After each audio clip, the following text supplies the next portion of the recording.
Hello, hello, hello. Oh, it's a chilly one today. Have I got my mic working? I've got my mic working. There we go. It is indeed. Let's just notify Discord people. But hello, Ross. Thank you for joining in.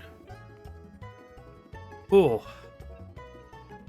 it is fucking cold. Yeah, decent week. Just been busy trying to like get ahead recording wise for Christmas and stuff, so I've been quite busy. And now I think like after this week a lot of the recording side will be done busyness wise, and then it will be editing wise being very busy. But hopefully that just means I can take a nice couple of weeks off Christmas guys. But been good, but very, very cold. Hope everyone in chat is doing well. Get a Twitch notification again. That's fabulous. I love Twitch. I love like the fact that I've got thousands of followers on Twitch that definitely get my notification all the time that I'm live. It's fantastic, isn't it?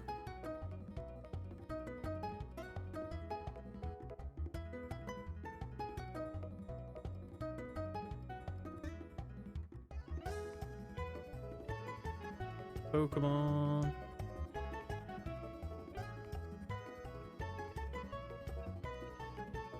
Yeah, I thought I knew where. So I've had to put on some gloves. It's that fucking cold in the house, and I didn't know where they were. I thought I did, and then I was like, I can't not stream with gloves. It's so cold tonight. Like getting to that point where I was editing just before streaming, and you can literally see like the ends of my fingers, like they're going like pink. So I was that cold, and like I was at the point where my hands were getting so cold that I couldn't type properly anymore. It's like, yeah, I need to definitely put some gloves on for streaming. So, well, you know, I could turn the heat on, but that costs fucking money. Oh, but yes, we are here with Pokemon X. We have our lovely party. So just our little summaries up here. Oh, it's very weird the way that works out. Yeah, you get like a little preview of them at the very bottom right. So we have with Bay, the Floette. We have Basil, the Ivysaur. That's the word. The Frogadier called Gusset. We have Buntstubble, the I'd say Baneri, but it's not Baneri. It's a Bunnelby, a Benelby. We have Pancham, known as the World, and then a Pidgeotto called Ace. Yeah, Lucario would have been a very, very good pick. We currently have good old The World and Bay that we'll probably be relying on. Because Aurorus or Aurora. I can't remember the previous version of Aurorus. Oh, wow, or something that I can't remember. Yes, there is something stopping you catching a replacement.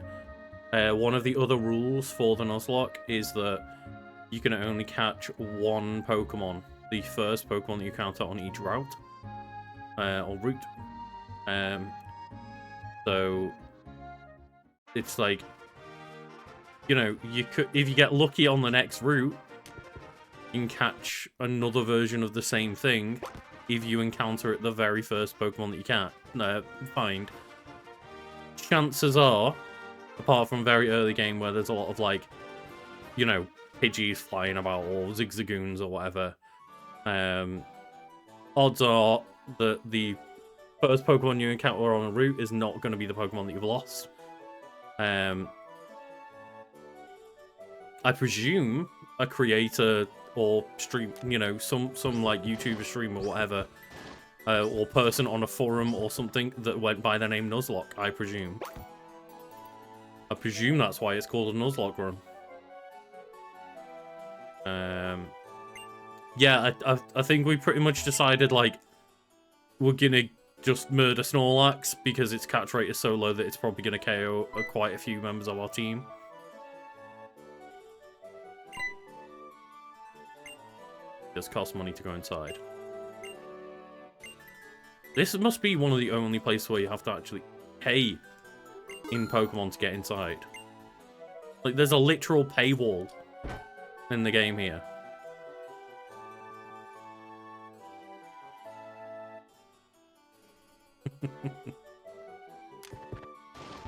Like, I always find it really funny. Ah. I mean, that's a real weird origin. A Nuzleaf that he drew like John Locke from Lost. But yeah, I always find it really funny because, like, people are like, well, what would we ever do without the monarchy? We'd never make any tourism money. And people are like, okay, but in France, they just charge people to go around the palace grounds. And they make a shit ton of money from tourism that way. Could we not just do that and stop paying all the taxes? This is the one thing I very much agree with the French on, is like down with the monarchy. Ironic, considering this is a region based on France.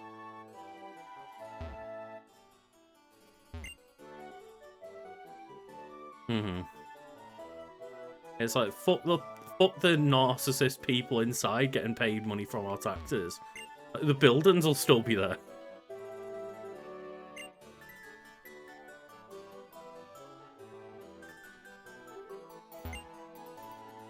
Don't try to sleep in the king's bed.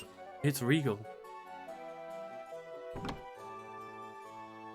Now that could be something. Like, you just go into the bed and fall. Nice little spot to take a nap and heal up. But yeah, just charge people to sleep in the king's bed. Just rent it out as like a hotel room in Buckingham Palace. Put it on an Airbnb plot.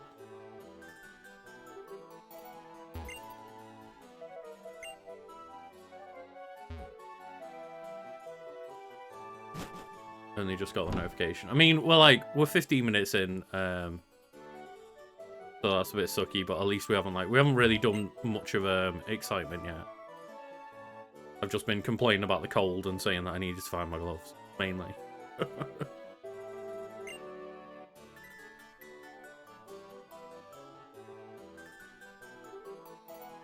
Exactly.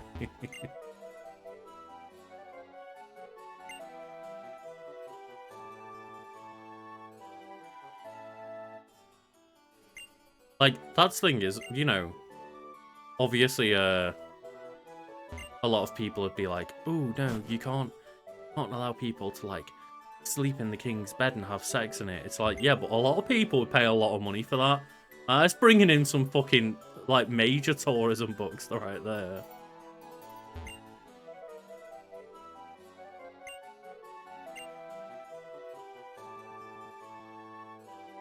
I've got all these battlelands. The glorious past. Like, no, it's the glorious present because we've taken down the monarchy. Sorry. I'll say I'm gonna stop. I'm not sure I am.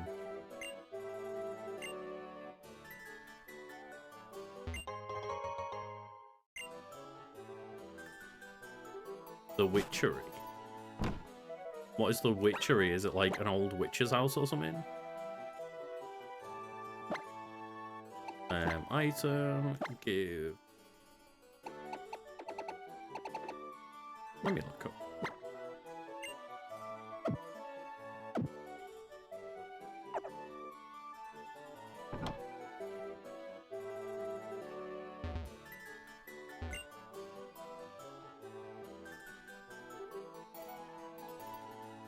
Probably just realised I'm playing on like OBS rather than like my actual zoomed in screen where I can see the game properly. That's why I was really struggling to like read the Pokemon names and stuff. The view from the balcony is absolutely stunning for a 3DS game. And that is one thing that I do enjoy, is that kind of, you know, people will talk about the fact that kind of Pokemon games have never looked very impressive, but if you actually think about it, back on the DS and the 3DS, they did try to push the graphics quite a decent amount for the systems that they were on, and like, remember like Pokemon Black and White, I think it was, where you were like going across this big like massive spiral 3D bridge across into like the big main city and stuff, and it's like they tried to create like these big 3D cinematic moments and stuff on like a DS. It's like they only they look bad now because, you know, they're ostensibly still like a handheld developer making console games. But yeah, I feel like when they were DS and 3DS, like they still looked good for those consoles. Like, obviously this is upscaled and shit like that. Castelia Bridge, yeah. Like, yeah, this is upscaled and everything, but this looked good for a 3DS game. And this was like the earlier 3DS game that they did, I believe. Like, this was like, yeah, it's 10th anniversary this year, so this was 2013. Whereas, like, you know, by the time we got to like Sun and Moon and Ultra Sun and Moon, like those games looked pretty damn good for a 3DS game. Like the animations of the Pokemon and stuff, like I still, you know, think were pretty basic, but like a lot of the environments and stuff were pretty cool, and I, like, you know, just generally think we should have stuck to trying to make as awesome sprite-based battles as possible, but obviously just 3D games sell better than 2D games. The case. I understand. Just a shame for me, really, but I can't remember what we actually do in this place. Oh? Go out into the gardens, find some items, I believe. Oh! Oh no, okay. I was gonna say, is this passage onto, like, where the battle maze on is, but that's not that right.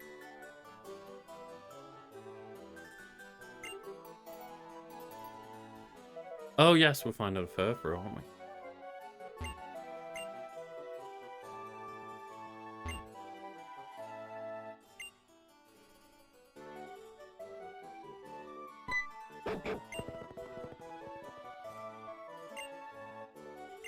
Oh, I forgot we called ourselves Triple H. Path of the leaf for dead end. Corner.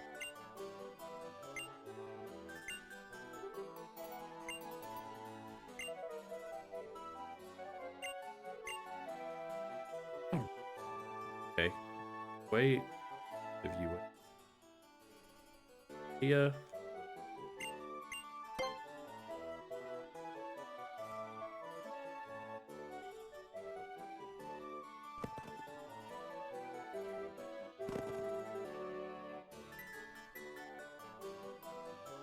I'm gonna get outsmarted by an AI dog, aren't I?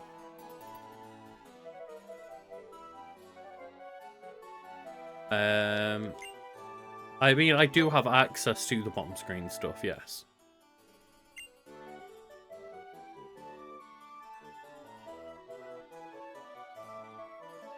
I don't know how much I'll be utilizing the, like, super training and stuff. There's, like, a specific reason I should be thinking about it.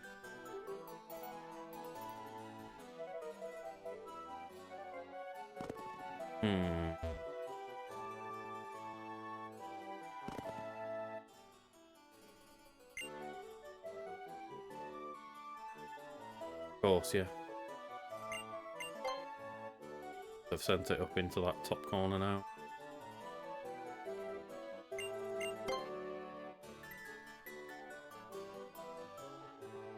Go, I presume is in there. Yeah, there we go.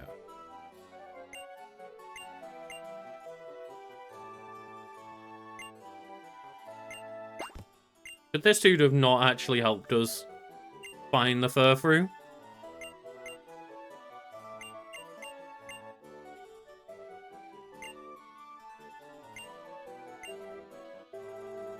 it's like, we should have gone to the garden first. And then gone inside and looked around.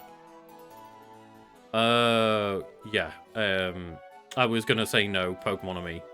I think I said that last time, is like, because all of the stuff to do with affection, like all the bonuses you get where like they can battle off poison themselves, like status afflictions, and they can get critical hits rate increased, and they can survive with 1 HP because they love you so much and stuff. It's like all of that stuff just sounds like it's way too broken to use in a Nuzlocke. Make things far too easy. Yeah, I wasn't really planning on utilizing any of the extra stuff. Just kind of like, we have access to it if needs be, but yeah, yeah, even the extra extra EXP is really like pretty broken and stuff. It's like, I'd rather just treat it as if we were doing a Nuzlocke of any other Pokemon game, really. Okay, so we can't skate around right now, but can you?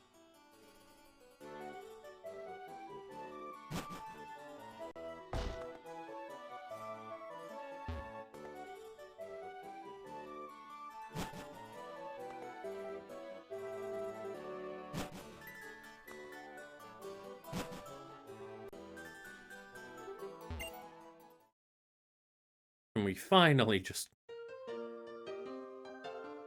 It's like the start of the stream and just we haven't even been able to have a Pokemon battle yet. Oh, very nice. Oh, you've now made me jealous. On like homemade sausage rolls now.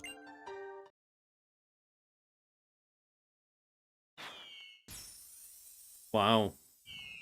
They're really going to be those people and just set fireworks off in the middle of the day. Like, no wonder the Furfrou just got scared for its life and ran away. You fuckers are just setting off fireworks in the middle of the day for no fucking reason. You can't even see them.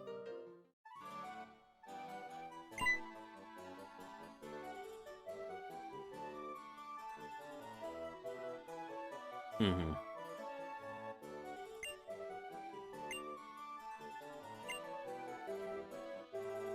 Oh, yes, we do need the Poke Flute.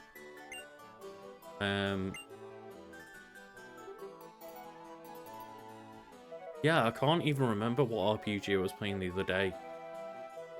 Oh, I was playing Sea of Stars, and I had a couple of battles where, like, yeah, I just pulled shit out, like, using, there's, like, a move where you have to, like, time a button press where, like, the thing bounces back, and the more you hit it, the more it bounces back and damages enemies. And I had, like, 1 or 2 HP left or something, and I was about to die. And just used that skill and managed to get, like, 10 bounces back. Or something ridiculous, and actually managed to, like, just bullshit my way through that fight. Like, I love moments like that in RPGs.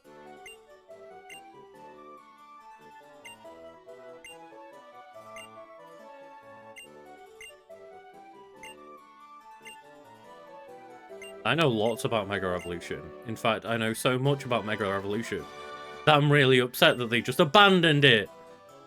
Ugh.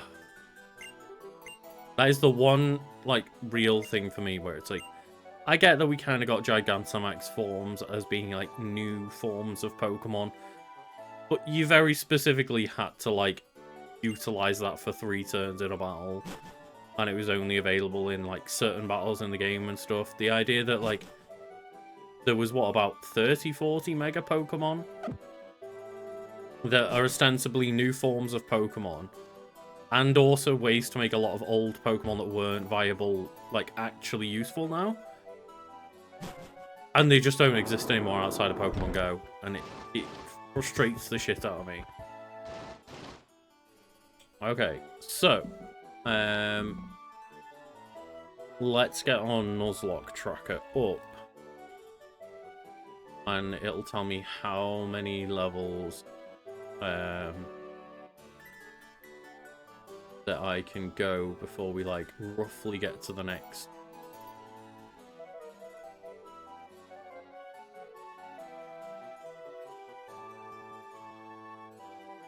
But So by the next gym, so we're gonna keep, like, as I say, roughly around the suggested level for each gym. I'm not gonna you know, be super strict on it, but roughly. So we need level cap of 25.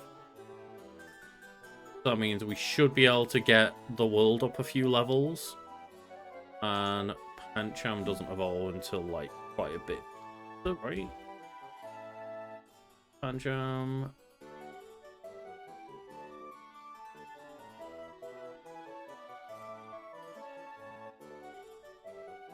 Level 32. Okay. Level 32 with a dark type Pokemon in the party.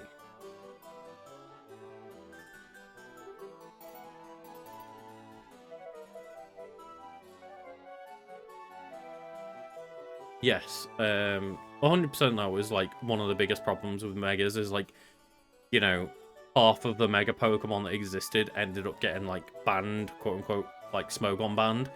The community just agreed, like, this shit's way too much. Or then you've got a couple of Pokemon where, like, the forms were pretty cool, but they were ostensibly not as good as just throwing a Life Orb on them, like Mega Garchomp and Mega Scizor. I remember they were two examples of, like, Pokemon that I trained where I basically had to come up with different builds for them because they were, like, I made a bulky Mega Garchomp because I had a shiny Gibble from an event. And I was like, fuck it, it's, like, super pink. Let's make a Mega Garchomp build. And I had to make it, like, a bulky one because Garchomp with a Life Orb was a better sweeper. And then, yeah, you've also just got shit where it was like, oh, well, we just gave, like, Rayquaza a Mega because, fuck it, why not? People like Rayquaza. Or Mewtwo got 2 and shit. It's like, why? The funny thing is, the Latties, specifically, were way better when they just got given Soul Dews.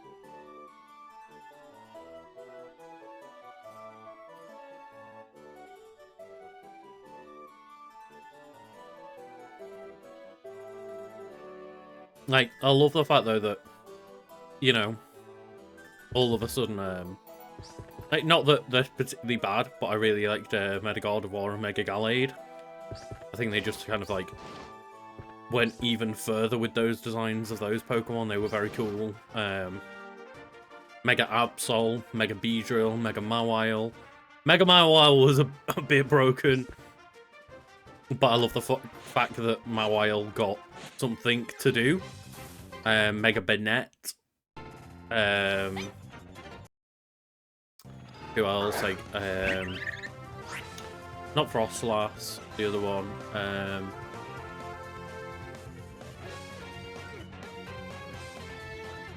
Who's the original Snowrun evolution? Glalie, that was it.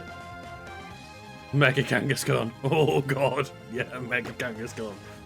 Whoever designed that. Of like, yeah, you'll attack twice. Whatever you do, you'll attack twice. Even if it's like the 50% power or the 25% power that they gave it. So I think it was originally 50, then they nerfed it down to 25%, I believe.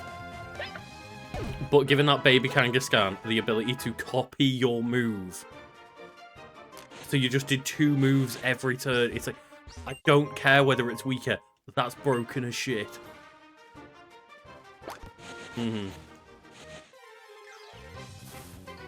Yeah, there was so many, like, that were just instant.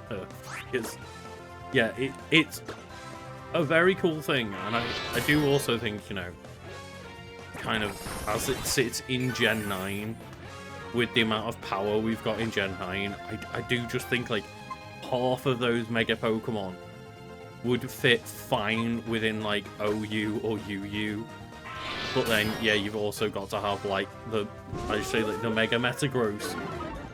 And stuff like that of the world where, yeah, they just ruined it for everyone else.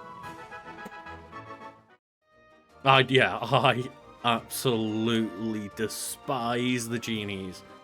I think the genies may have just ruined Pokemon entirely from their inception.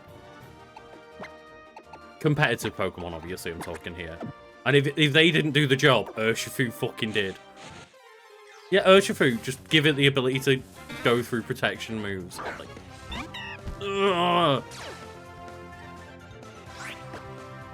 And it's just so powerful without that either, to clarify for everyone that's not aware. It's not just that it can hit through Protect, it's that it hits through Protect, and it is like a very strong Pokemon with a very strong unique move anyway.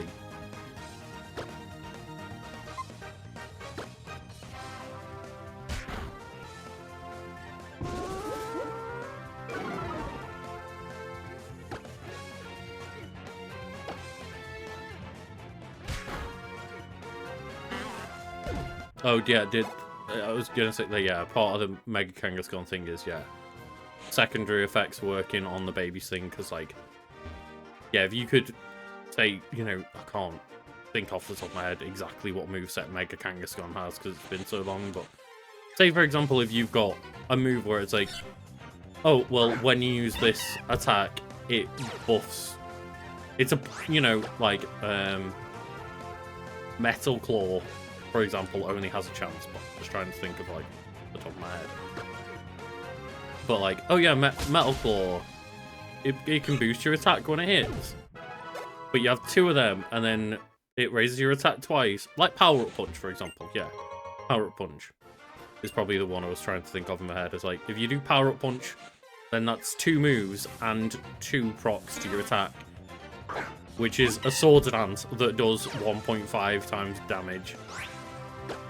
Like, well, it does damage, and then it does 1.5 times that damage when you're a Mega.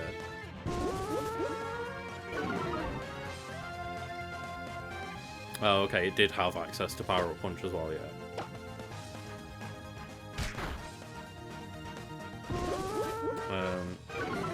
Yeah, the fact that it's, like, it's literally built to be a wall breaker, Urshifu, that goes through Protect. Because the fact that you've got a move that guarantees a crit every time, crit ignores any stat boosts, for anyone that's not aware of that part of it. So, like, if you do a critical hit, it will do 1.5 times damage, but it will also ignore the fact that your enemy has boosted its defense to maximum. It will treat it as if its defense was never boosted, and also do 1.5 times power, and it can do that guaranteed while also hitting through your protection moves. I think that may be one of my favorite builds, even though it wasn't ever broken. It was quite weak, but just in terms of something a lot of people didn't necessarily expect, is having Absol as like a fun little wall breaker of just, you give it, like, I think I gave it Sword Stance plus 3 moves that did increase critical hit chance, so like Night Slash, and then what were the other ones it could learn, like Slash and something else. Anyway, it's just anything that gave the critical hit chance extra, like Slash does. You give it 3 of those. Then you give it the ability Super Luck, so that means it's got a 2 in 3 chance of getting a critical hit, and then you give it the item either like either Razor Claw or Scope Lens. I think they both do the same thing of like increase the critical hit rate again. Means 100% chance of getting a critical hit rate with those moves, and that just means anyone that's boosted up their defense a load, you just send an Absol in anyway, and it just crits right through it all. Psycho Cut, that's the other one I was thinking of, yes, thank you. Oh, yes, it does, yeah. Critical hits just, like, ignore all stat changes. So, they ignore stat changes, plus hit through protection. It's like, people can probably imagine just why that breaks competitive Pokemon so easily. It's like, there's really no getting around it. There's no way a defensive Pokemon could play around that. It's just, nope. Urshifu comes in and it will wreck you if you're not going completely offensive. And I think that's why I really don't vibe a lot of the time with, like, Gen 9 Pokemon. Because I'm going to be like, oh, well, I'll do this setup and do that setup, and then I'll try and, like, use a doubles tactic and stuff to do this, and all of a sudden it's like just beaten out by 2 people immediately attacking because The meta's so offensive, or at least it was when I was playing online. Why did I do this? Shit.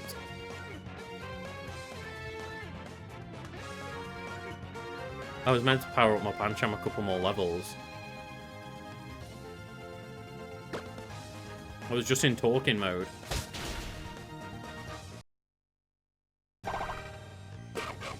Why old Snorlax holding a berry? Okay.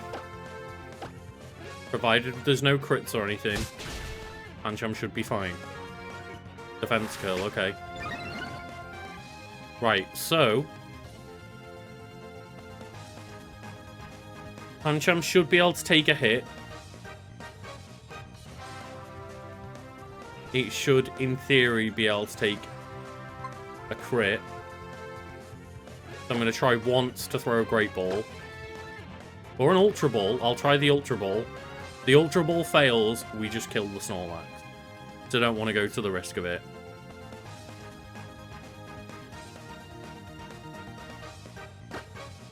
Oh. I'm glad that I can share the lovely 100% crit Pokemon. Wow, yeah. It didn't even attempt to get caught by that Ultra Ball. The Snorlax dies. I'm not risking my entire run on catching a Snorlax. As useful as it would be.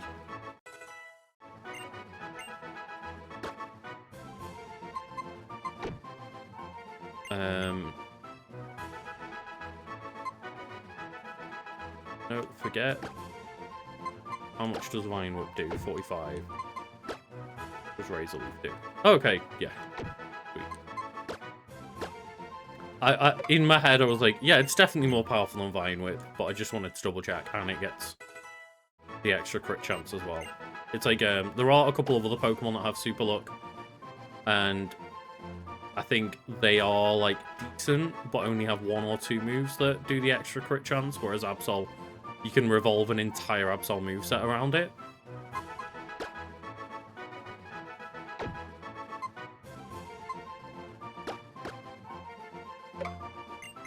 Got enough Pokemon that know Tackle.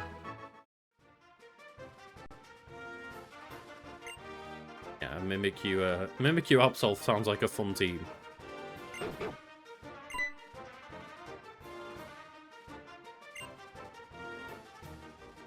Like Ghost, Fairy, and Dark types all together. 3 of my favourites.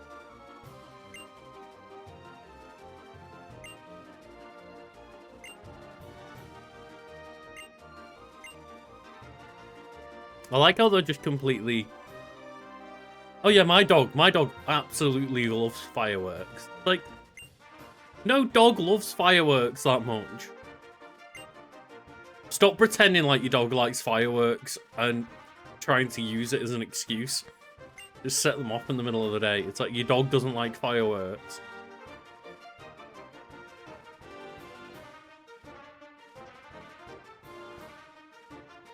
Oryx is looking slender, yeah. Looking a lot healthier. Although it was very funny because, like, I was working upstairs today and Jonah wasn't in the house, and like I went downstairs and I thought Oryx had just like, because I heard some barking a little bit earlier and like thought they'd just been barking at someone outside. You know, someone going past the house or whatever. And it'd been quiet for a while. Went downstairs. Oryx was just stuck in the sleeve of an Udi. But because he's, like, still really chunky, the Udi sleeve was just giant. And his head was just sticking out, and he couldn't move, like, at all. I had to literally start, like, lifting the sleeve up to just get gravity to pull him back out. I couldn't even, like, push the sleeve around him. He just was stood still, like, when I walked in, I don't know what to do. He just literally must have given up and just been stood there like, well, this is it. And this is life now. He was super snug. He must have been, like, nice and warm in the house, at least. Baldur's Gate is adding 30 gigs more of content. It's like, That's the thing. It is kind of oh no at this point.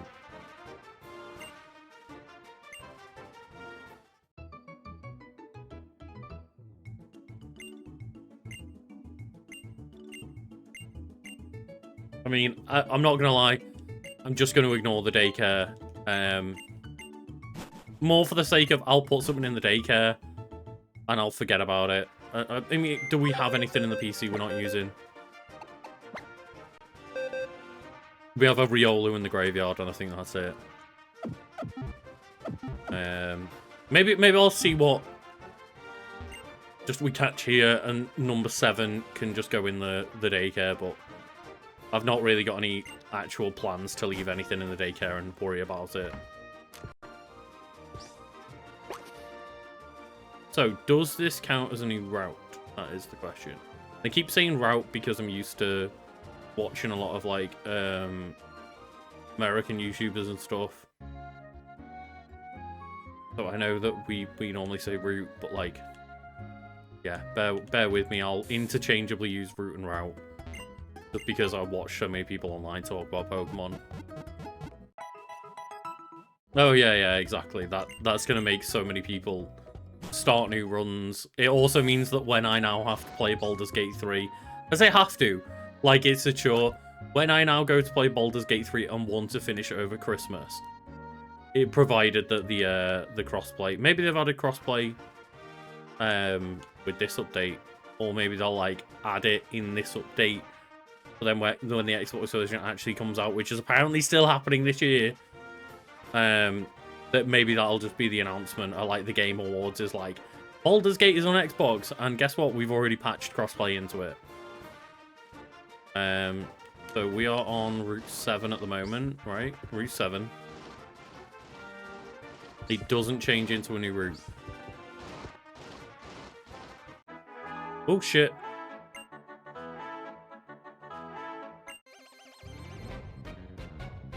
Yeah, it's one of those things of like, you know, we get it all the time.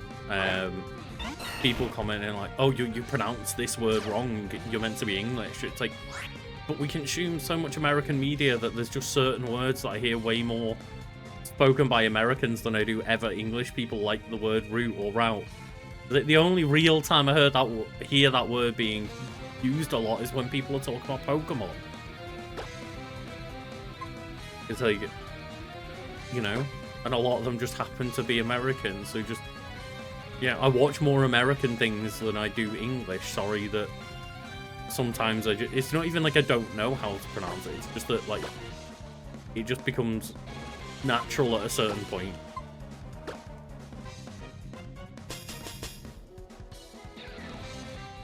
But yeah, as when I do get around to playing Baldur's Gate 3, I got off track there, but it will just mean that like I have even less of a chance to finish it over Christmas. Which, the only real worry is that I want to play through it co-op. So like obviously having like around 2 weeks-ish off, like together with Jenna is the perfect time to co-op it, whereas when we're both back to work, it's going to be so much more effort to have time to like have bigger stints to play those games co-op and stuff. But to be fair, at least Destiny expansion got delayed until June, so I've got like half a year to finish and level up all my seasonal pass and stuff like that. So I guess there is that. It does give a bit of a leeway.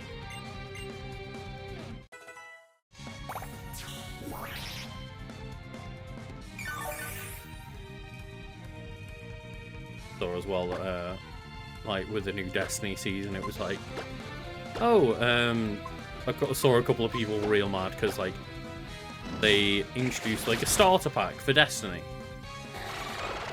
I thought that's a counter for a second.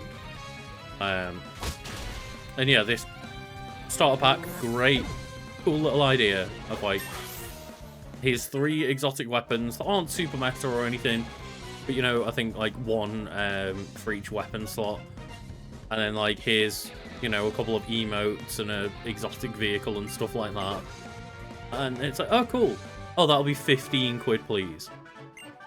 And it's like, but these are like just starter pack items that are not actually that useful or like good when you actually get into Destiny. It's like, these will probably be useful for your first few hours, yeah, but this should be like a free pack or a couple of quid or something, not 15.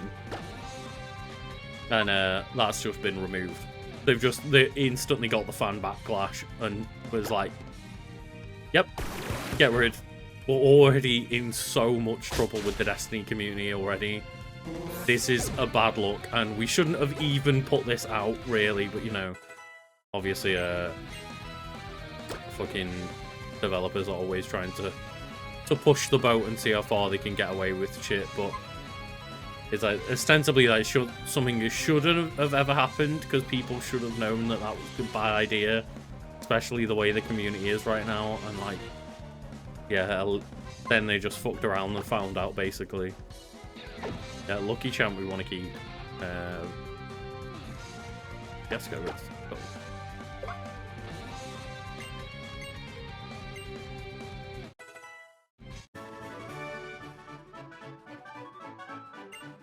Risk of Rain 2 DLC is 15 quid. Isn't like Risk of Rain 2 only like a tenner?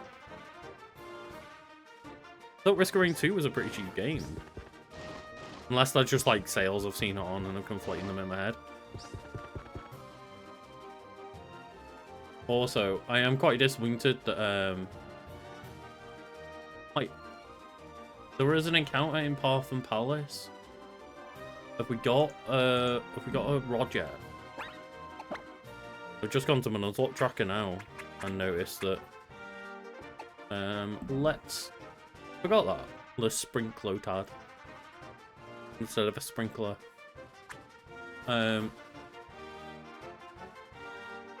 So, Pokemon X, rods,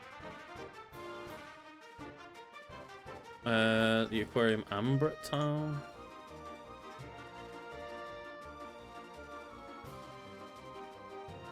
on map. Where's Ambret Town? Humphrey Town, City, Ambret Town, all the way down there. This is such like a weird early game. It was like, isn't it like, yeah, it's Geosenge Town. So 2 towns away to get. We're 2 towns away from getting our first rod, and we're 2 towns away from getting our second gym badge. And yet, you know, we're like hours into the game. So we can go back to the Partham Palace when we get a rod from Ambret Town. Whatever I just called it. Amphrey Town. And then Route 7. Route 7 we haven't got a Pokemon on. Okay, yeah, because is the first bit. The first bit's just... Yeah, there's no grass here. So we are on... We were already on Route 7, but there's no grass or anything to encounter yet. So we can actually find a Pokemon in these. And this is, I was going to say, like, one of my kind of favorite routes in memory. Because this is where I got my first modern shiny. So my first ever shiny was a Zubat or a Golbat. That I eventually got into a Crobat in Pokemon Crystal. But obviously, couldn't transfer from Gen 1 and 2 upwards. It's quite difficult, but you can get from Gen 3 upwards into Pokemon Home. But I think most of my Pokemon are from like Gen 5 and onwards, mostly Gen 6. But yeah, this is where I got my shiny... Not Slurpuff, it's the Pokemon that evolves into Slurpuff. Swirlix, is it? I think Swirlix might be. Anyway, I have a shiny Slurpuff, and that was my first natural shiny that I'd gotten. apart from my Gen 2. I'd say like Zubat or Golbat that turned into a Crobat. So like, this was the first time in what 13 years or something, 12, 13 years, I'd ever found a wild shiny Pokemon without hunting for it or doing air catching and stuff. And it was very nice. It was very hype. And just shout out to Puff Daddy, my shiny Slurpuff that got me through a surprising amount of battles because people don't expect much. That Slurpuff. It's kind of weird how, like, yeah, even going all the way back to like Pokemon Emerald, like, I feel like a lot of people remember where their first shiny Pokemon was. Like, it's a really cool memory to have. I don't remember exactly where the Pokemon Crystal one was. It was on some kind of ship in Pokemon Crystal. But yeah, I definitely remember the Elixir.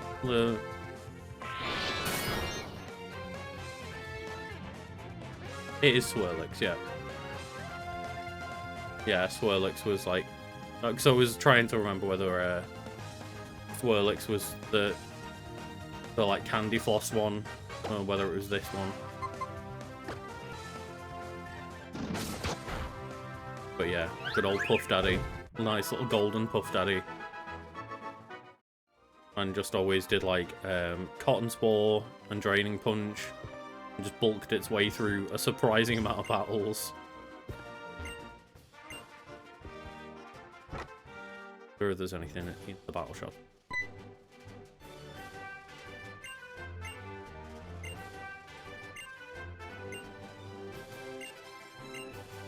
And Battle Chateau is essentially the reason why I started competitive Pokemon.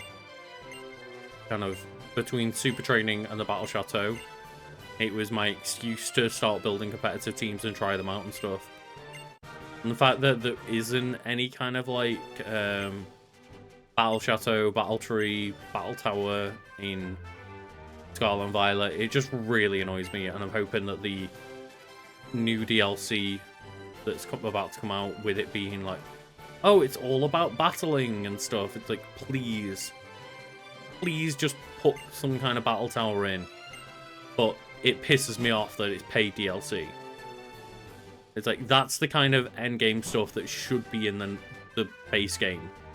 We shouldn't be having to pay for fucking Battle Tower. That's like been basically a mainstay of Pokemon since like Pokemon Emerald, where it was Emerald where they introduced the Frontier. That was like something they added from Ruby and Sapphire into one. Yeah, we've already got a Flabébé, so let's see if we can get a new Pokemon.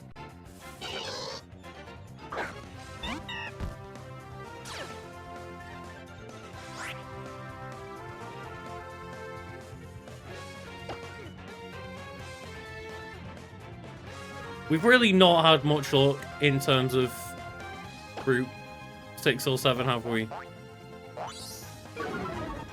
A Venipede and an Illumis.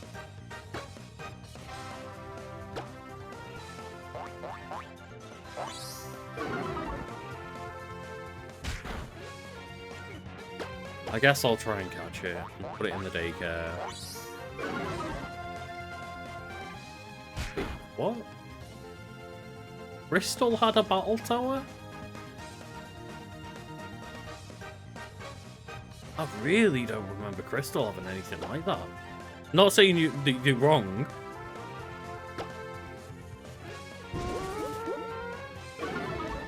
God. What a ripper.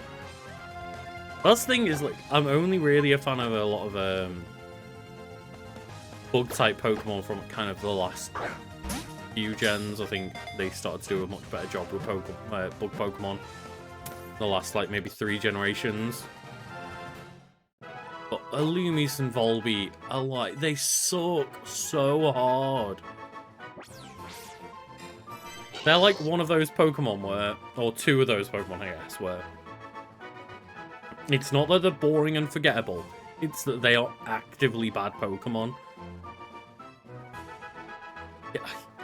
Fuck me. What should we call the Loomies? Like, fucking waste of time. The first Pokemon we catch this stream. And it's fucking... Oh, so here's what else we could have got. A Burmy, a Combi, a Krogunk, a Ducklet, a Hoppip, a Ledbear, a Psyduck, a Roselia, a Smeargle, Snorlax, obviously not, Spupus, Swirlix, or Volbeat. So we could have got like a Smeargle, a Swirlix. They would have been pretty cool. A Psyduck might have been nice. Maybe even Ducklet, just because Ducklet's cute, but Quano's a bit like meh. Krogunk is alright. I just not the biggest fan of it, but could have got a Combi, but you know, there's a small chance of getting a male Combi. Burmy I don't like. Wormadon. But yeah, we got an Loomies.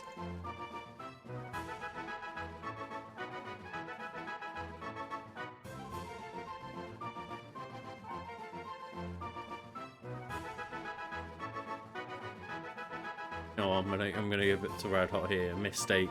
I like Mistake, especially it is female as well. No. Oh, we called it J. I tried using my mouse on the screen, and it's not aligned perfectly, apparently. So we just called it J.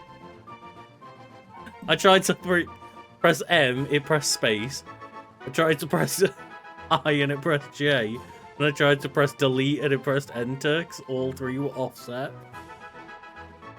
So I guess we got space lowercase j as our Loomies. I think the fact that we fucked up the nickname is even better. It's even more fitting. It's just like fuck J.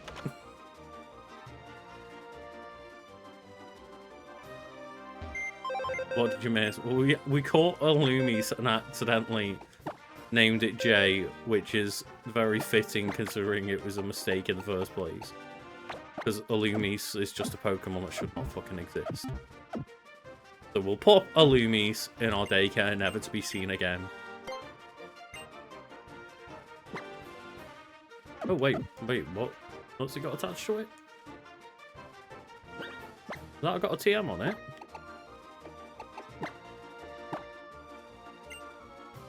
Oh, it's that it can use a move, it can use Sweet Scent. I understand. Not used to seeing that symbol.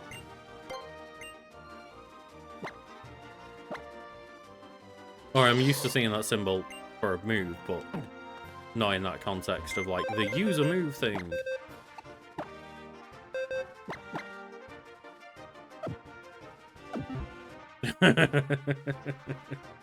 I don't know.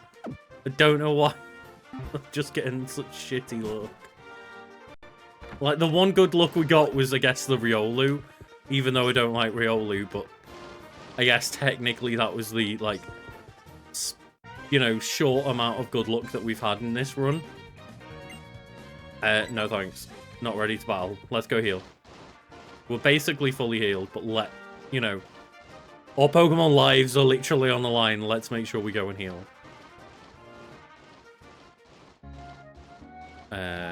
Okay. Yeah, it's just the one bit of good luck we technically got was Riolu, even though I don't like Riolu or Lucario that much, but yeah, we let Riolu die.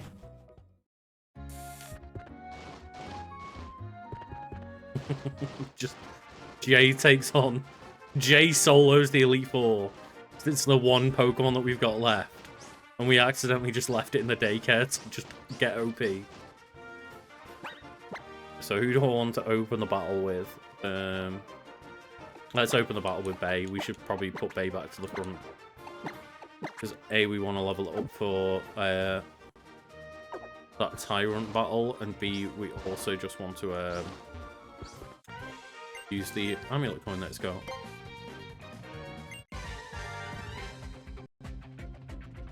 Oh god, no. Yeah, love those times where it's like, well, you've got no internet now. Why? Winter. Oh. Did we not foresee winter coming? Could we not have, like... You know winter's, like, multiple months of the year. It's an entire season. Could we not have maybe prepped our infrastructure better than that? No, we had no way of knowing that. Once again, winter would strike. Act of God.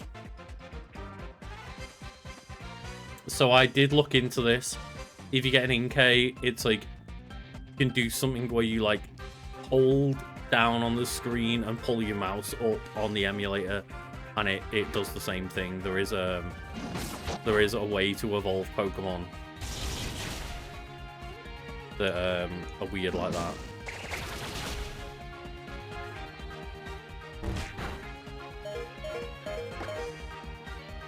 It's like, you know, they did think about this more than nothing, apparently.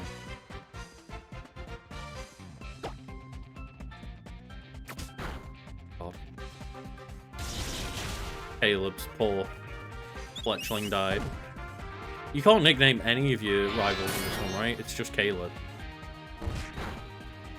That means that Caleb, not Caleb. Caleb just... Sorry, Caleb, you don't have a Fletchinder anymore.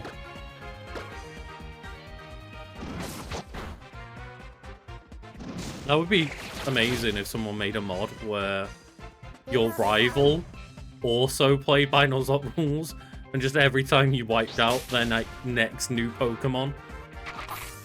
Because obviously, for example, if like most of the time when you battle your rival, to start with, you end up defeating its Pokemon. Especially Pokemon X onwards, like the battle is literally in your favor because they pick the Pokemon that's weak to yours. Like, does that mean that just Kalen wipes out and just can't progress through the rest of his adventure? The next time you fight him, he's just got a Fletchinder on its own and you kill that. It's just Gary all over again, isn't it? Or Blue, not Gary, I suppose. Blue all over again, where you just take out his Raticate and you find the Raticate grave.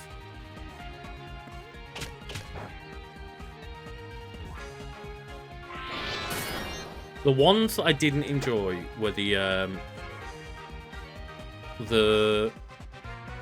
I get it with the Pokemon that was like the Tumbleweed, but the other two Pokemon that evolved by like running 10,000 steps in Pokemon Scarlet and Violet as your like Pokemon, your partner Pokemon. The Tumbleweed, that's a really cool idea, but when it's like Pawmot, like, cool. Also, like, what a fucking disappointment of a Pokemon Pawmi was. Like, okay, cool, it turned into a slightly bigger Pawmi, and then into another slightly bigger Pawmi. Like, Christ, those were two bad evolutions. Pawmi's fine and cute. But that was a terrible, terrible set of Pokemon evolution.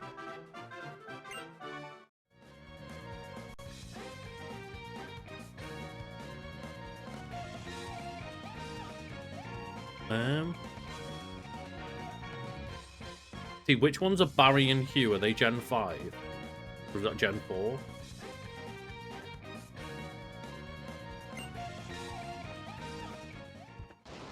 Again, I know Gen 4 and 5 a lot less than I do the other gens.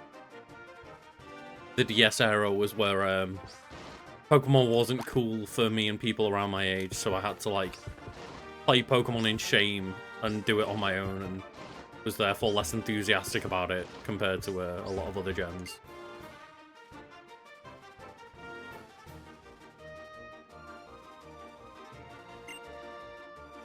Palmer made a mortgage. Poor Palmer. Ah, okay, yes.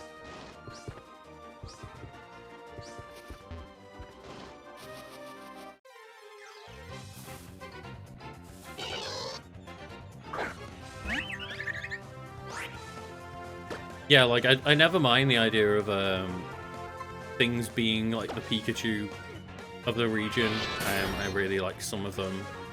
Really big fan of Emolga and Pachirisu. Both of those are really cool ones. Even plus Lord Minor, to be fair.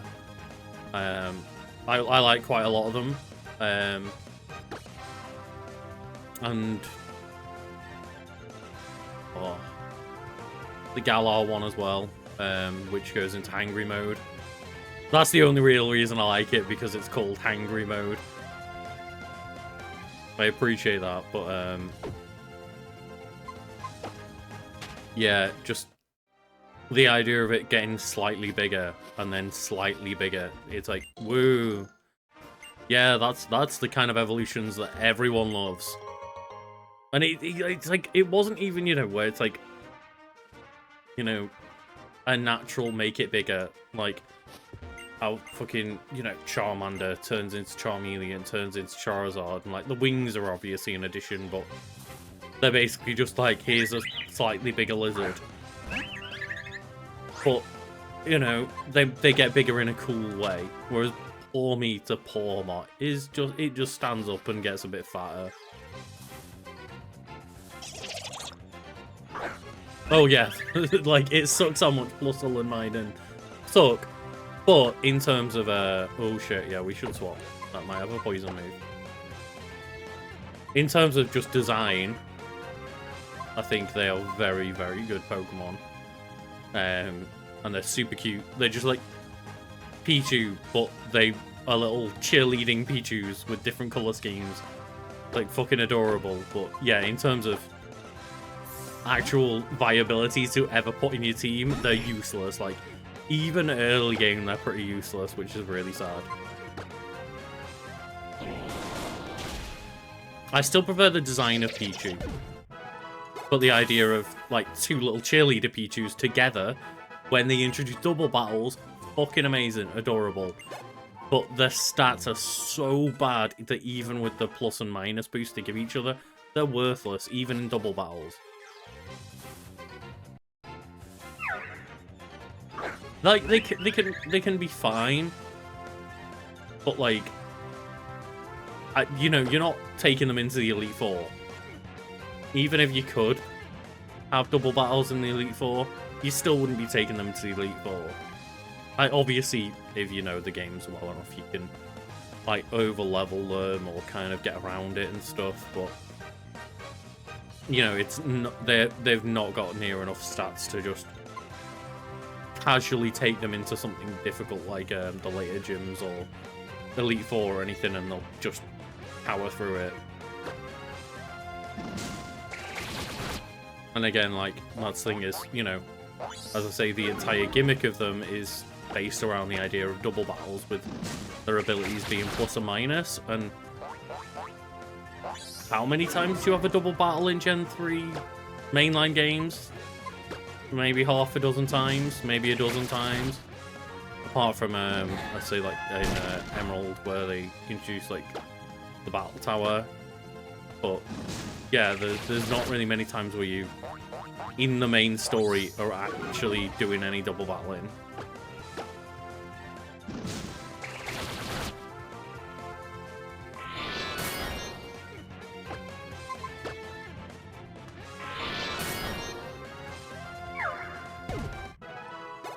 That's cool. And that's why I like the idea of Nuzlocke sometimes, is, you know, you can get random cool plays out of Pokemon that are unexpected.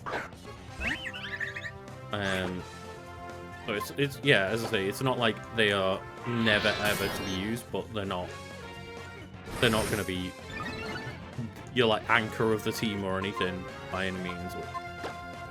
It's a shame, because I would quite like it to be the case that maybe even if it was just they're really good for double battles, that would be a cool gimmick. But they're even not that good for double battles, and obviously then you've got two Pokemon that are both the exact same typing as well. It's also not great, because just an Earthquake's going to take them both out. Shit.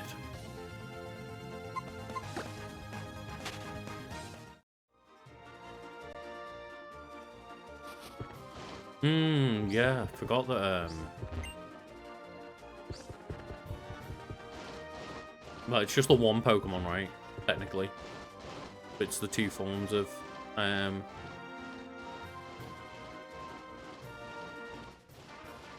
Toxel. And then its evolution. Again, it's hard for me to remember with, names of a lot of newer Pokemons, because when I first play through those games, I nickname all my Pokemon. So I'm just like, okay, cool. Well, I have played through this. Hey! I've played through, like, Sword and Shield once. I've played through Scarlet and Violet 1.5 times, I guess. We did a lot of it on stream, but yeah, I just nicknamed everyone. It's hard for me to remember. Toxtricity, yes. Yeah, the purple one that's just stoned to fuck all the time.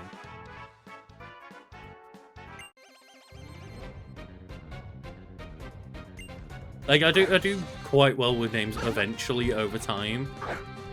Like, I think if, you know, people ask me of, like, maybe Gen 6 backwards, because I've played through those games multiple times without net, and, you know, a lot of, like, them are on Pokemon Go a lot of the time and stuff, whereas the newer ones aren't really on there yet.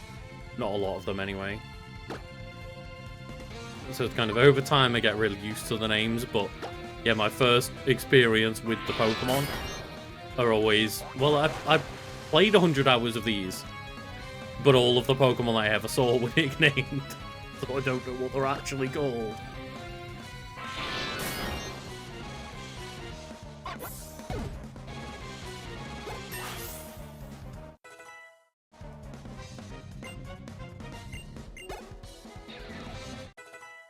Yeah, we are starting to get to that point where most of our Pokemon don't really need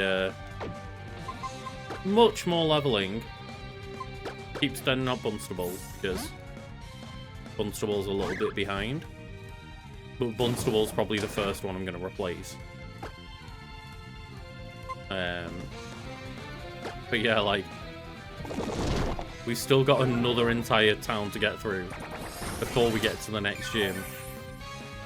And we're like, most of our Pokemon are 2 or 3 levels off what the next gym leader has level-wise, because the next gym leader has level 25 Pokemon. So that's kind of our soft cap.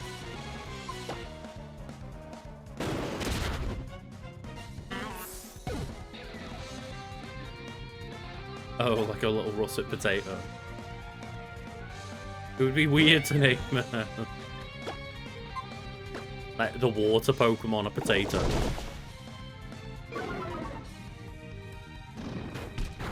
Come on, Bunstable. Got this. There we go.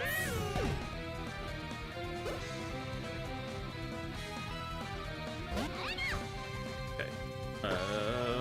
I'm gonna risk it with one more hit from a Pikachu. To get it a quick attack. Okay.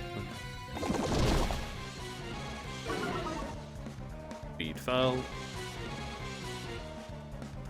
Okay, I'm gonna risk Bunstable. I'm gonna Mud Shot. It's probably gonna just quick attack again and do up to, like, probably even with a crit, like up to 10 damage. We can one-shot it with the Mud Shot. Okay. Yep. It didn't go for... It went for clearly a more powerful move than quick attack, but we lowered its speed with Mud Shot, so we're good. Potato Bean Pokemon team. To be fair, like, potatoes are that versatile that it wouldn't even be difficult. Obviously, you've got some very easy answers immediately of, like, you could have mashed potatoes, you can have chips, crisps, like, roast potatoes, blah, blah, blah. Just, yeah, it wouldn't be very difficult at all. Boiled baby potatoes, sweet potatoes. Oh, shit. Shit, really?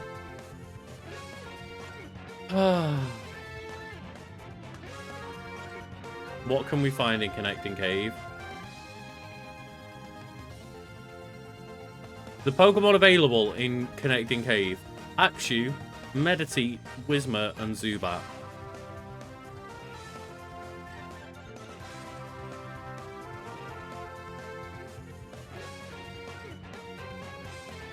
We got Zubat.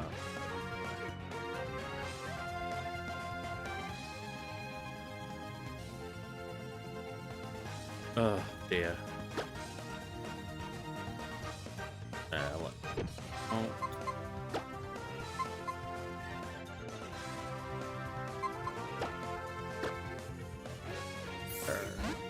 Like, Crobat's good.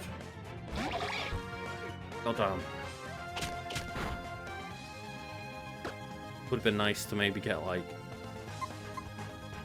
fucking Akshu, maybe.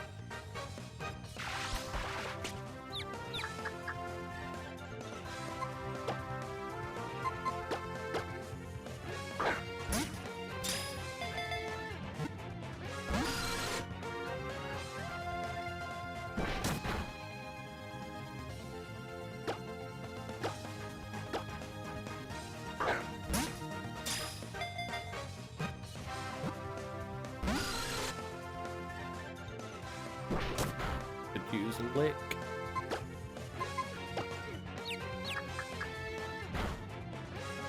Don't kill ourselves. Do that.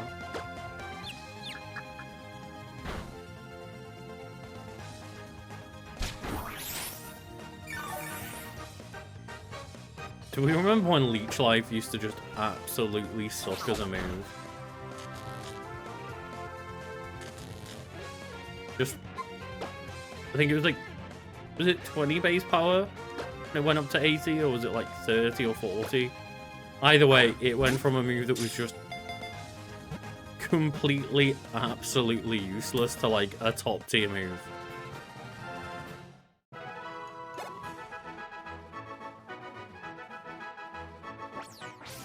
See, that's my question then. What's a yam? Because I've never heard anyone in Britain actually use the word yam. Like, I just assumed that it was kind of some kind of nickname for a sweet potato or a sweet potato variant or something. Zubat.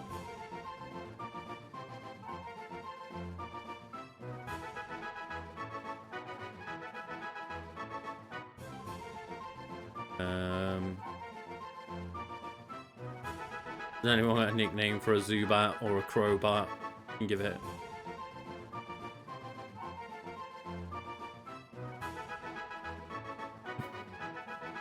Grim, why aren't you like a encyclopedia on sweet potatoes?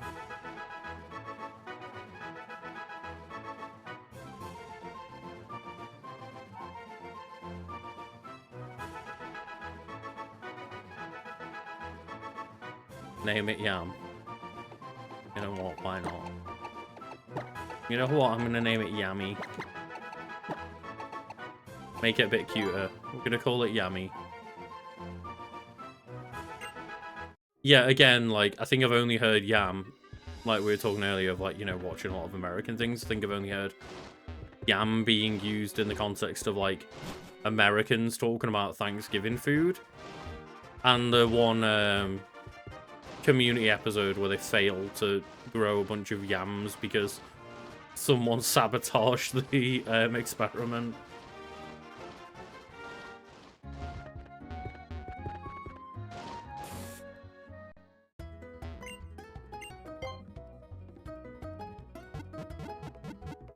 Yummy Yugi.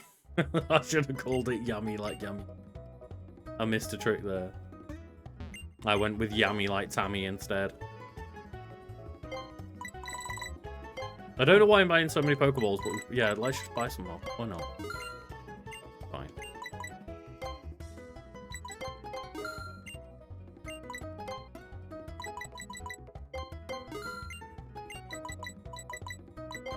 Do we have one of each here? At least get one of each. With it being a Nuzlocke. We want to be prepared. Yeah. Maybe get a couple more paralyzed heals, because it's a bit more. Okay, we're on.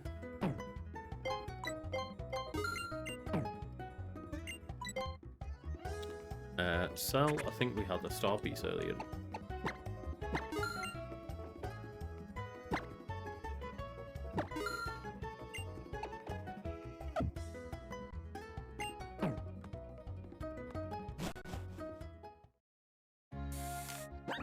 So, yeah, I'm not particularly,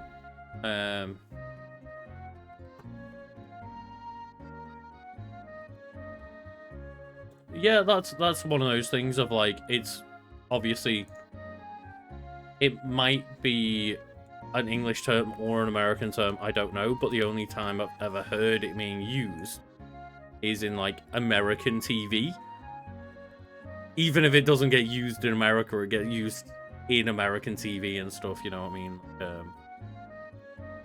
I think I've heard a couple of people talk about yams on like podcasts and stuff when talking about Thanksgiving food, because like they're like yams with like the marshmallows on top and stuff. I've never had that, but apparently that's a thing. A popular Thanksgiving food, right? Or side.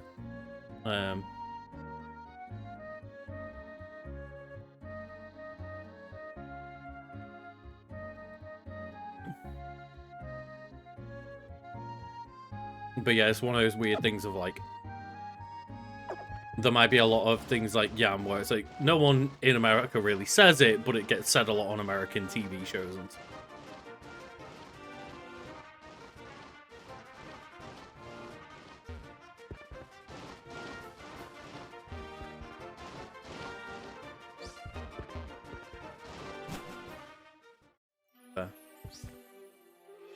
That sounds like a good Thanksgiving, to be fair. I wouldn't complain.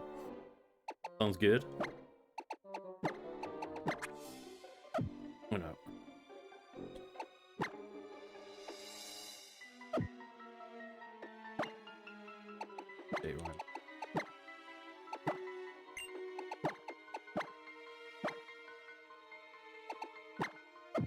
Like a lot of the time with like, maybe like Christmas is like maybe the one exception where like I quite like to make it, but I only quite like making it because like my family like to have like a traditional roast dinner.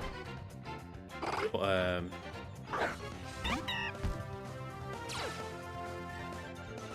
like, yeah, a lot of the time I'm just kind of like, yeah, roast dinners are like fine and everything, but I could do without having a roast dinner all the time. Like, I think it's better saved for a nice occasion where it is like a Christmas day and it is a special thing, whereas like my mum used to try and have like do the traditional English thing of like, well, we do a roast every Sunday, it's a Sunday roast, and it's just like that. I appreciate the effort, but this ruins roasts for me, and I don't want to eat them all the time. I want to have them as like very, very occasional. Enjoy one.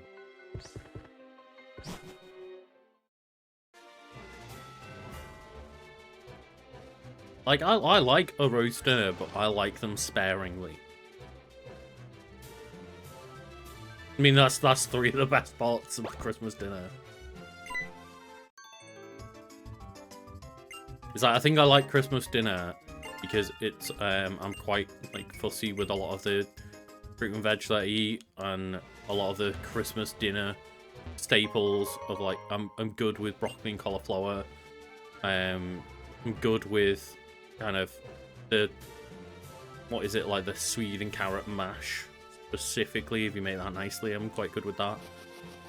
Carrots are fine, they're all right with it. And then sprouts, if you cook them nicely, I like sprouts. So like, there we go. We found an Inkay. Okay, Inkay is probably weak to fighting type moves, right? I'm gonna try Comet Punch. I don't want to kill Inkay.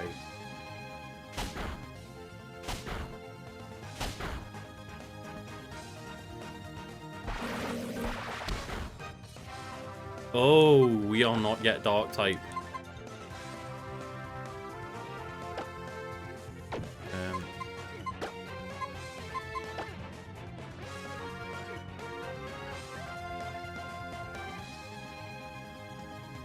I'm wrong with corn.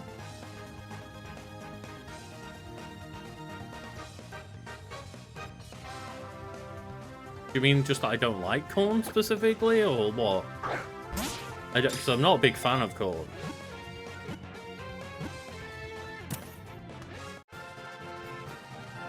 I mean, I'm upset that people are coming at me for my corn opinion. That is correct.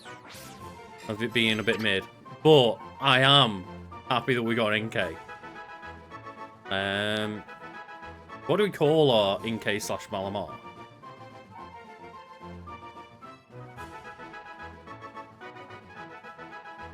Opponents who stare at the flashing of the light emitting spots on his body become dazed and lose their will to fight. They just give up. A palindrome. Darth Inky. You know what? Like, I'm gonna give it to Darth Inky. Thank you for coming in first time chat. That's your reward for the first time chat, is that, you know what? We'll go with Darth Inky. Also, hello. Thank you for joining.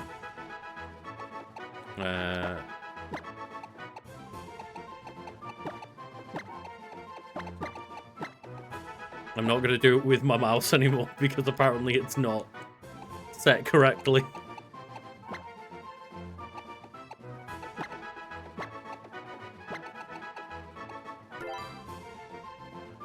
Darth Inky has been transferred to box 1. Well, how far do we have to go before we reach the next town?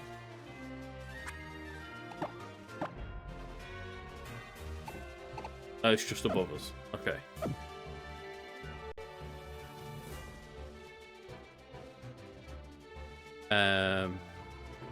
I don't know much about Darth Revan.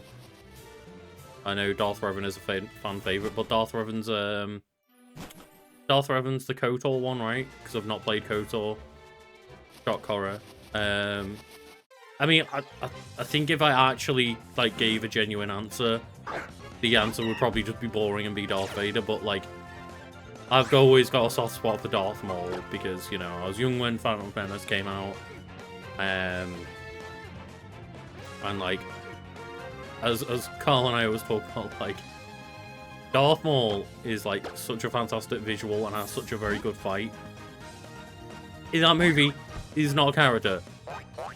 He's really not. But in terms of just being cool as fuck, maybe Darth Maul. But also, I don't think they're a Darth. I don't think they earn the title of Darth.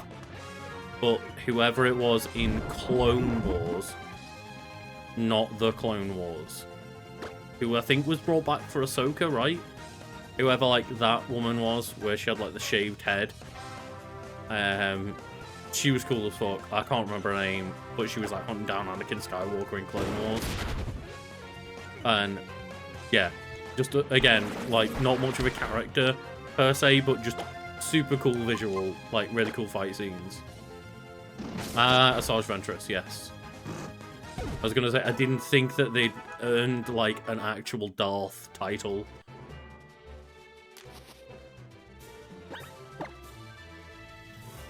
But they are a very cool character in terms of just the visual.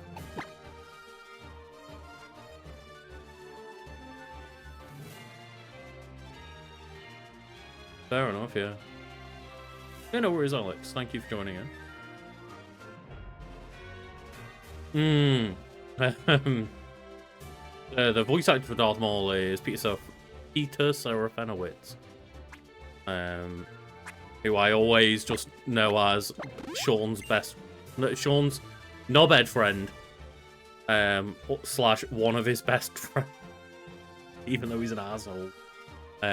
He in Shaun of the Dead, but yeah, he's the voice of Darth Maul. He's great.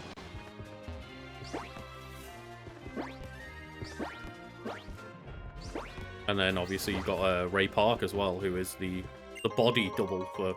Or the body actor for Darth Maul. I don't really know what the term is when you're just like, yeah, I guess body actor. Fucking hell, this route has a really diverse range of Pokemon. All of a sudden we've got an Inkay, Drifloon, and a Spoink. The fact that that's like dark, psychic, and ghost Pokemon as well, like, that's way more interesting than just like, here's a bunch of bug and normal types. As is always early game. I was just talking about how Maul is like not a character, but you know, he's a cool body double. But then talking about like the voice actor, saying how like Peter Serafinowicz is like really cool, and also the fact that it's Ray Park, who's just like the physical actor for Darth Maul, who's also just a fucking badass. And I believe Ray Park is still like continues to be the was like the motion capture actor for Darth Maul in like the Clone Wars and stuff as well when they brought him back. I'm pretty sure.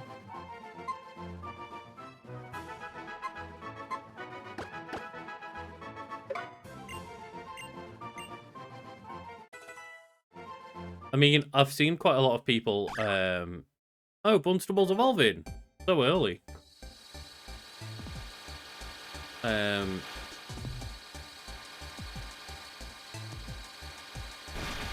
Okay. Yeah, that's cool, yeah. I vaguely remembered seeing him, like, doing a motion capture, and I thought it was for Clone Wars. But, yeah, I've seen a lot of people upset about the fact that Dave Filoni's in charge of everything Star Wars-wise, because he's kind of on, like, the goofier, sillier side of Star Wars, and people are, like... I saw a lot of people being like, oh, but Andor was really good, and we're never going to get something like Andor again. Why is it a fucking neckbeard? This is why I just don't like Bunstable. Fucking Diggersby is just, it's like, oh, cool, like another rabbit Pokemon. Other than, or another, you know, another bunny slash rabbit, and we already had, obviously, Lopunny. But yeah, it's like, oh, cool. It's, like a different idea for a rabbit Pokemon, and then we get fucking Diggersby. And it's like, what are you? What are you, Diggersby? This is gonna be rough. Let's send Bay in. Sacrifice him. Not the idea of like, oh, just swap him out for Inkay like we're going to. Just sacrifice him, send him to the depths. Oh, I'm really not a fan of Diggersby. But yeah, Dave Filoni, I've seen a lot of people upset about, but yeah, Sam Witwer was definitely like, just, he's probably a bit unsufferable on set, from the sounds of it, but he is just the cool Star Wars nerd. But it definitely sounds like, on set, he's probably that guy that's like, actually, all the time, and it's like, yes, Sam, yes, like, we appreciate your passion, but can we just get this scene done? He's like, this isn't fitting within, like, page 368 of the Star Wars, like, non-canon Universal Event Explosion #3, and it's like, okay, Sam, okay, can we roll? But he is the cool Star Wars dude. I love him. But it's the same energy as like when Henry Cavill was apparently like that on the set of The Witcher. And it sounds like they're both just massive nerds that are really passionate about it, and like sometimes it's just like sounds like they're way too pushy with it, but I also just love them both for it. But I'd much rather have that story of like them being super passionate and nerdy about it than just like, oh, I don't give a shit.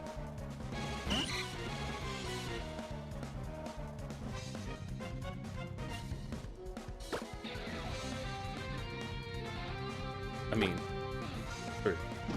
Sam Witwer and Henry Cavill have like both things in common of like they're just weirdo nerds and also hot as fuck. And it's like that combination makes for like very attractive people. Like people that are super attractive in general, just physically, and then also are like super overly passionate about something. It's like, yeah, that makes for like very, very like attractive qualities. Yeah, same. I've got the weirdo nerd that's super passionate about shit and won't shut up down.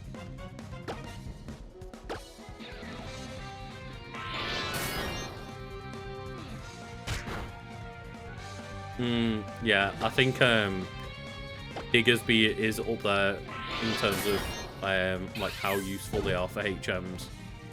Something like Bibarel was super useful because it could learn all of like the normal ones like Cut and Strength, but it could also learn Surf and the water ones. Like I feel like Bidoof and Bibarel just got made for that purpose. But yeah, or Bunstable. So Bunstable can handle a wild Zangoose. Yeah, nice thing is, you would hope that someone like Cavill being in charge of Warhammer would just lead to something really cool and accurate to the material and stuff. Like, the only mega Warhammer fan I know was excited about the fact that they're working on Warhammer, so I'm excited for them. And you know, again, I'd much rather someone like that be in charge than just a person that doesn't give a flying fuck. It's like, yeah, they might get a bit fussy and a bit in the way and a bit overly protective of the material at times or whatever, but I would rather that be the case than someone just completely disrespect the IP. Because at that point, what are you using the IP for? Other than, you know, obviously just being a complete cynical cash grab.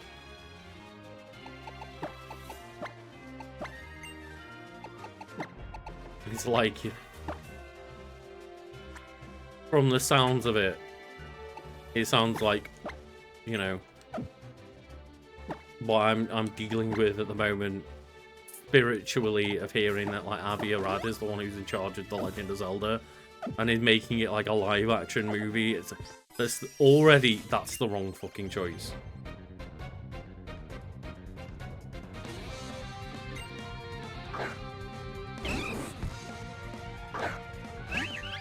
Just yet. Oh well, I've heard that The Legend of Zelda is a popular IP. Let us use that IP. And let us make lots of money. It's like, but did you not just see that, like, the Mario movie did well? Because although, yeah, it was a very simple child's film, it gave a shit about the IP.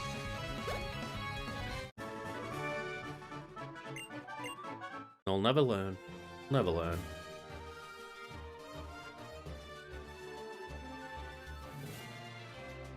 Yeah, and like, although, you know, I don't ever expect them to have gotten like the actual animation studio to work on it. But, okay, cool. Well, what were Breath of the Wild and Tears of the Kingdom inspired by graphically? It's like, well, Ghibli films. Okay, but that animation costs a lot of money and it takes a lot of time, and they don't generally see as much return as live action movies do. So, should we just make a live-action movie? I guess so. It's like, yeah, you don't need Studio Ghibli working on those movies, but, like, you could have had an animation inspired by Ghibli, just like Tears of the Kingdom and Breath of the Wild art style was inspired by it. Cleaning my glasses and taking a hydration break. Bear with. Look at the lovely sausages.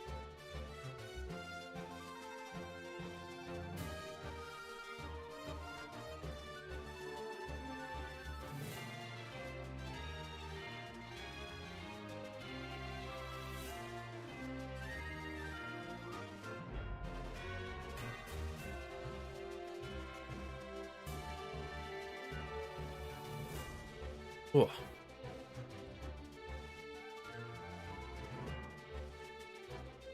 Still on the bottom. There we go.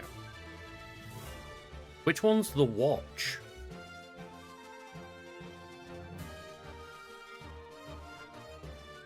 The watch.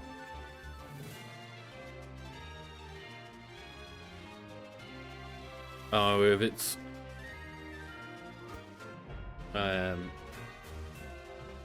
wait, what? I must be thinking of a different thing, because when I search the watch, it comes up with like that weird 2012 film with like Ben Stiller and a neighborhood watch that's like taking on aliens or some shit. Ah, okay, no, yeah, The Watch is a fancy police procedural television program by this, like Discworld series by Terry Pratchett. So yeah, that's why I don't know much about it, because I've never known much about Discworld stuff. Oh, fuck! There's Absol in Route 8. Ah, that's a shame. What did we call Inkay? I just need to put it into my tracker. It was Darth Inky.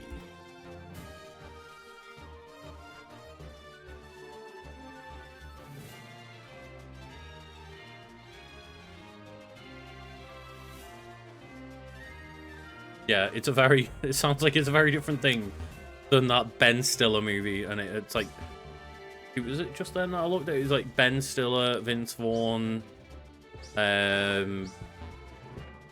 Jonah Hill, and Richard Ayoade, and like, they were like, yeah, again, it was like a neighborhood watch that goes to like a Costco to stop a alien invasion or some shit. I can't fully remember. That's my summary off the top of my head.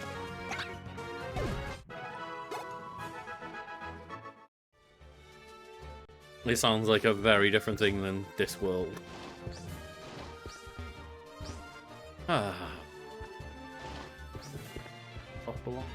Thing.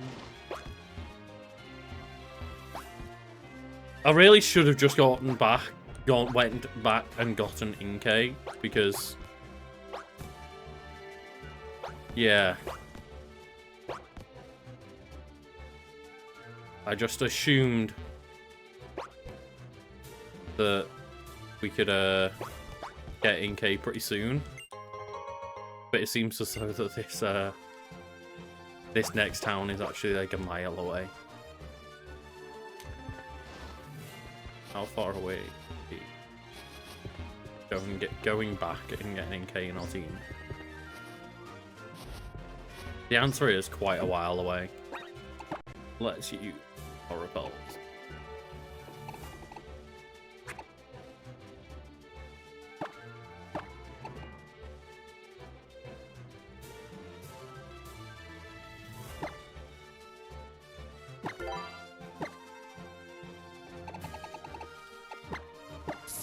Well, we just got a Venusaur, right? But we can't Mega Evolve yet. And we don't have a Venusaur yet.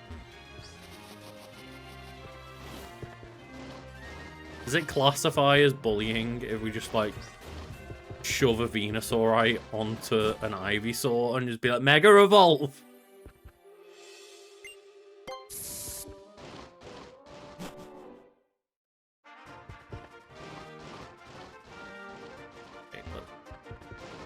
Yeah, so it looks like we've still got a way to go to get to the next town. And it would be very useful to get Darth Inky on the team rather than wait all that time. So we will not be sacrificing Diggersby. Bunstable's just going in the box, not in the graveyard.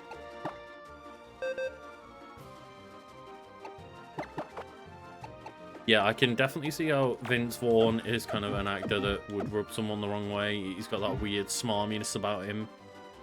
I've not got a problem with him, but I also think he's very middling, and I can definitely see how someone would just be like, oh, this guy's just annoying and grates on me. Bye-bye, Neckbeard.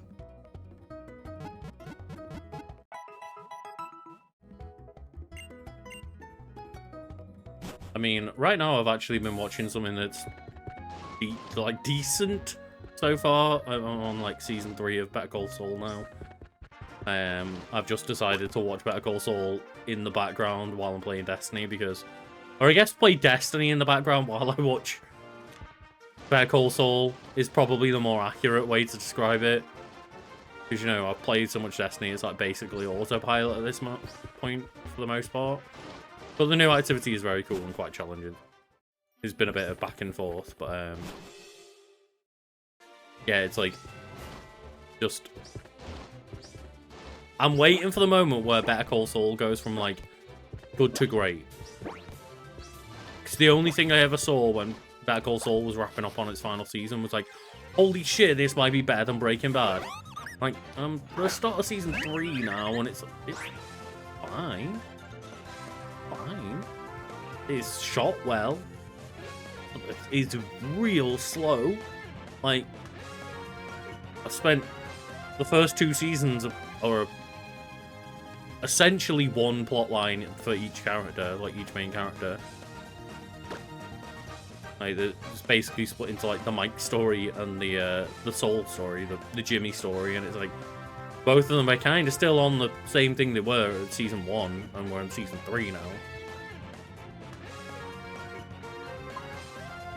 But it's still, you know, it's, again, you know, very well acted, very well shot, very nice to, like, kind of have on in the background and be good television, but I'm waiting for that moment where it becomes, like, holy shit, you know, this is television I should be shouting about kind of thing. I am enjoying Season of the Wish so far. I'm really mostly enjoying the coil event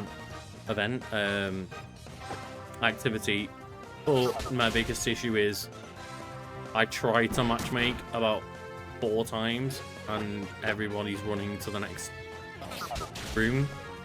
Like, people are just sprinting through to the next shooty section, which I get, that's what most of Destiny is, but you don't get score that way. So therefore you don't get rewards at the end of this like hour-long run.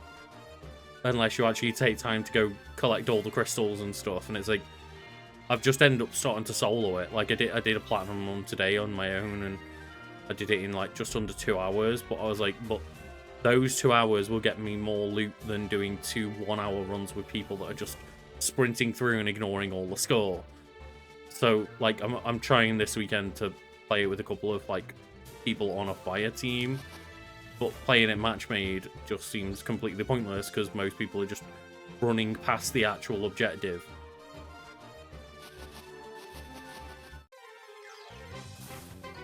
No, Hunter main. Going with an Omnioculus build and just basically being invisible for like 30 full seconds at a time through like 2 Omnioculus dives and my dodge, and just like going with the boost to like melee energy regeneration by like 300%, so that I'm able to always go invis, and just like having to wait in corners on my own while my regen's like suffering loads. It was a slog, but again, I'd rather slog for 2 hours and get through it with a platinum score than just play it for no rewards because people keep going past what's going to get me any points. Oh yeah, I haven't played through those games, but I've heard that the Wolfenstein games like go off the fucking rails. They're meant to be great. Like, apparently Wolfenstein 2 is even better than Wolfenstein 1. Apparently the story in Wolfenstein 2 is really fucking good, which I've always had those games like on my list at some point, just, you know, that backlogs of games of just like, I guess I'll play Wolfenstein at some point. I know they're both meant to be really good, but yeah, it apparently goes wacky and wild. I mean, even Wolfenstein 3D, you're talking about a franchise that like started out with Mecha Hitler. It's like, yeah, it's pretty much gonna be a game that goes pretty wild. No. The Wolf Among Us, is that the Telltale thing? Wolfenstein is like the FPS game made by the same people who oh no, I was about to say it's by id, but I think it's just id like tech. It's made by Machine Games. You know, I can't really think of what else they made other than Wolfenstein 1 and 2. Oh shit, yeah, Merry December.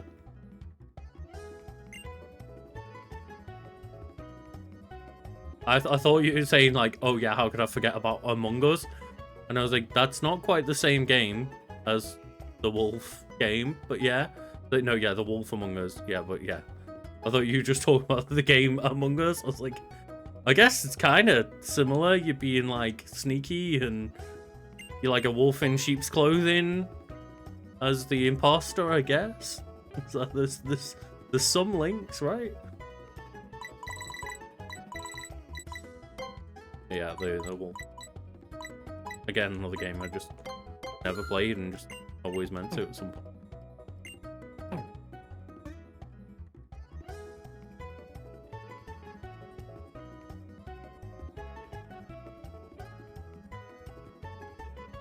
Yeah, just going around killing Nazis is your a common agenda at the moment right now. It's a good agenda. Just playing shit that kills zombies, kills Nazis.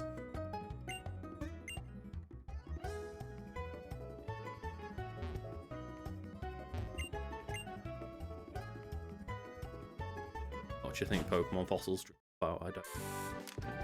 I also like the fact that I went all the way back, and let me just explain why. Because I thought I was ages away from the next town when I was literally there. I was here, and I went, well, I guess it's ages before we reach the next town. I'm going to go all the way back and get Inkay. I thought when I looked at the town map, let's just get the town map up here. So the pin is here on Route 8. And I thought the next town we were going to go to was this town here, Sillage City. So I thought we were going to go all the way down the mountain and up the beach that's to our left. And then we'd end up at the next town because we were really close to that one. Rather than just going down like one screen and we were in a new town. So I went all the way back to the last town, thinking it's going to be ages to get to the next one and we won't be able to have Inky in a party. And I was this far, I was like here, and the new town is here. It went very... But at least we've got Inky on our team. Darth Inky.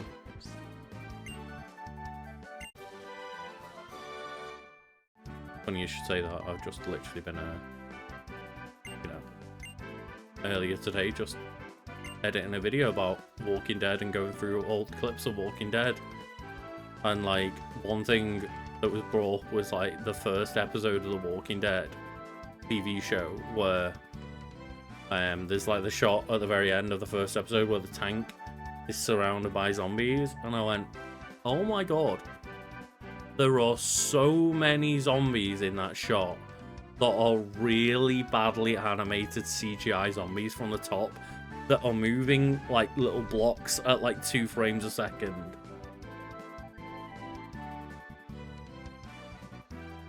I mean, I'm not going to play, I'm not going to risk it on here, but just like look at a clip of like the very end of series 1 episode 1 of The Walking Dead, and just the last shot where Rick Grimes is stuck under a tank and there's loads of zombies.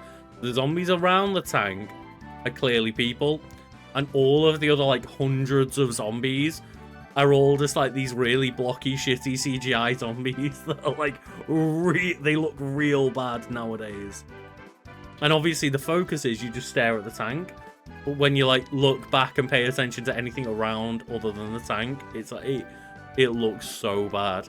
And I was like, oh man, I remember how good that scene looked with all like the zombies around the tank. It looked incredible. It was so cool. And I'm like, oh, that looks bad. That looks wrong.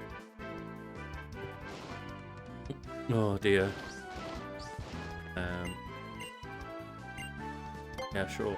I'll take a dive ball for a Pokeball. Sure. Is this where we just get given a fossil and then we have to go to another town to like get the fossil changed? Yeah, I've heard Genesect.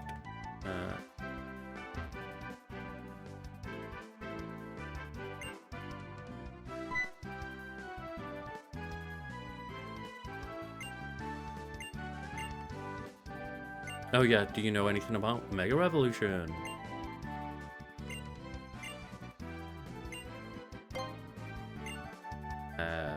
Fossils. Oh, prehistoric Pokemon. Really go to the dig site and see the real thing firsthand. yeah, fossils, weird fossils and weird Mega Evolution stones might have something to do with, like, with one another. I wonder whether, like, they've actually got any plans to bullshit the, like, Area Zero and prehistoric Pokemon and Mega Evolution and Terastallization are, like, all from, like, a similar kind of, like, ancestry of Pokemon lore, and kind of they're all, like, off-splits of different things, because, like, well, what's the difference between fossil Pokemon and, what they called in Paradox Pokemon, is it? They're from, like, other times, they're from the past or the future, but are they from, like, different dimensions, and that's what makes them different than fossil Pokemon? Because fossil Pokemon are just Pokemon from the past.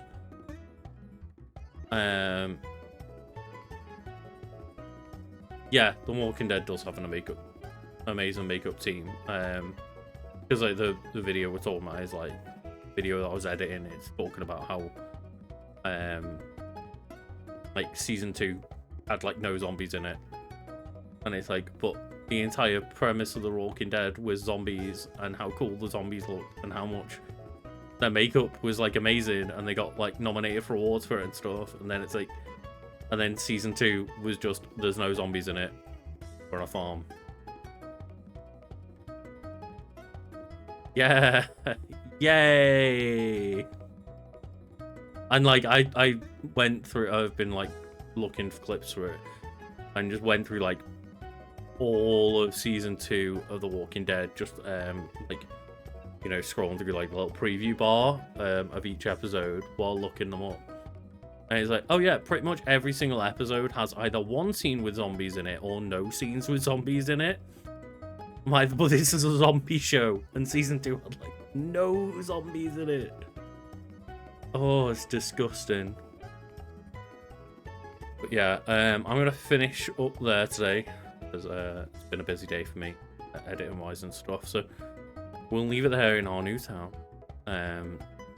We've captured like one good Pokemon to add to the team in Darthinky. And we've had no deaths.